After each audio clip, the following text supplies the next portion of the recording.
Hi friends, তোমরা সবাই কেমন আছো? আশা করি তোমরা সবাই ভালো আছো।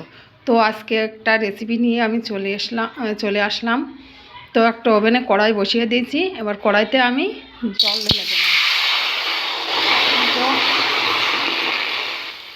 তো জল ঢেলে দিলাম।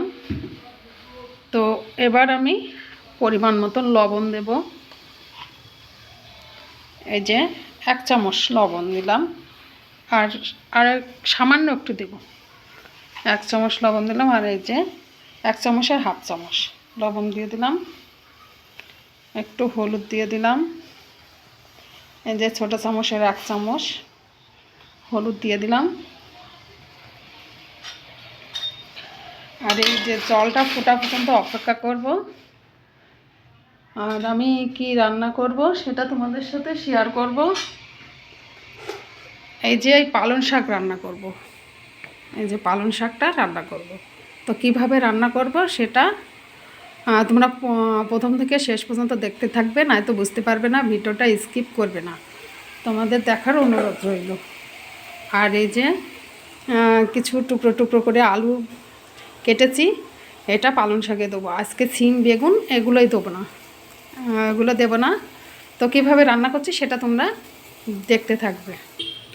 জলটা ফুটে গেছে, এবার আলুটা ঢেলে দেবো।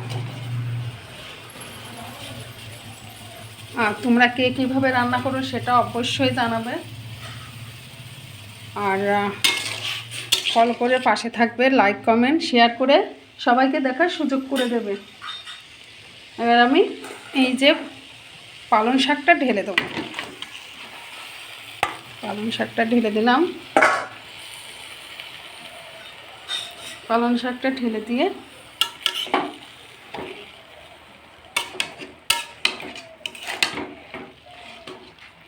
এবার আমি নেড়ে দেব।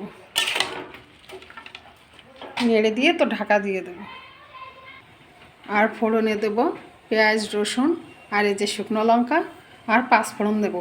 এইভাবে রান্না করে তোমরা খেয়ে দেখো কেমন লাগে। আর ভালো লাগলে আমাকে কমেন্টে অবশ্যই জানাবে। তো আমি এইভাবেই রান্না করছি। তোমরা কে কীভাবে রান্না করো সেটাও কমেন্টে জানাবে।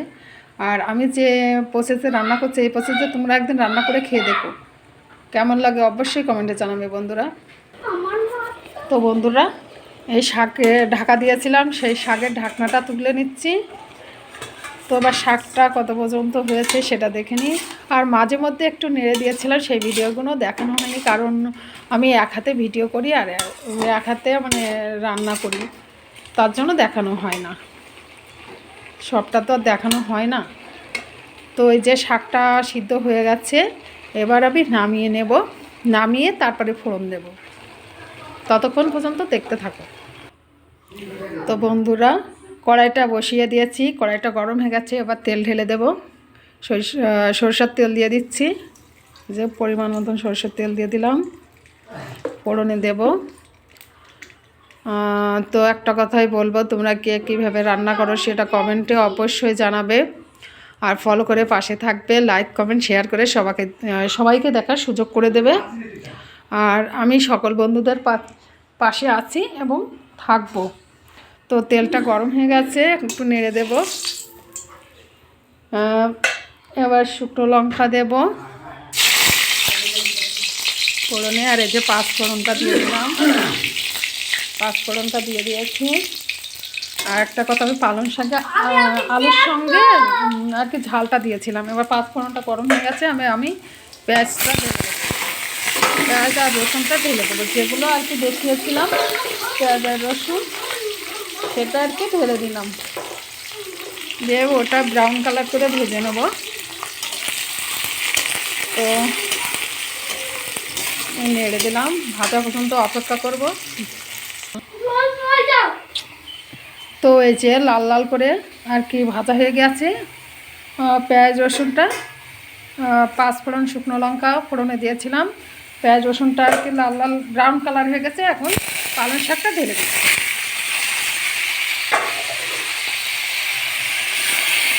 তো নেড়ে দিই। এই শাকটা আমি ঘ্যাট মতন করবো না, পালং শাকটা একটু ভাজা ভাজা মতন করবো। শাকটা ভাজাই করবো পালং শাকটা।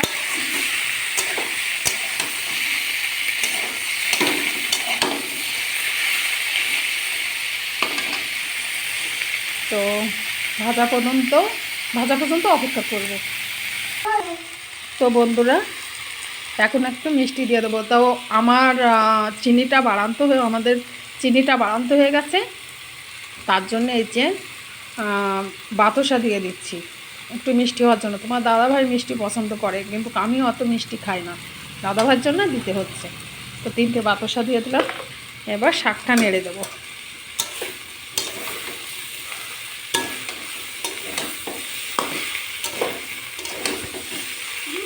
তো আর একটু ভেজে নেই, ভাজা হলে নামিয়ে। তো পালং শাকটা হয়ে গেছে ভাজা, এই ভাজা মতন করেছি। এটা ডালনাও করিনি, আবার ঘ্যাট মতনও করিনি, এটা ভাজা মতন করেছি। তো নামিয়ে নেব। তো আমি এখন নামিয়ে নিই। তো বন্ধুরা এই যে পালং শাকটা নামিয়ে নিয়েছি। তো দেখো কেমন হয়েছে। তো এইভাবে তোমরা রান্না করে খাবে। আর 5 ফোড়ন, শুকনো লঙ্কা আর পেঁয়াজ রসুন ফোড়নে দিয়ে এইভাবে ভাজা করে খাবে। আর একটু মিষ্টি দেবে, খেতে অবশ্যই ভালো লাগবে। তো তোমরা রান্না করে কমেন্টটা অবশ্যই জানাবে তো কেমন হয়েছে। তো এখনকার মতন আরেকটা কথা, ভিডিও অন্য কোনো একটা রেসিপি নিয়ে আবার তোমাদের সাথে শেয়ার করব। তো এখনকার মতন ভিডিওটা এখানেই রাখছি। তোমরা ভালো থেকো, সুস্থ থেকো, টাটা।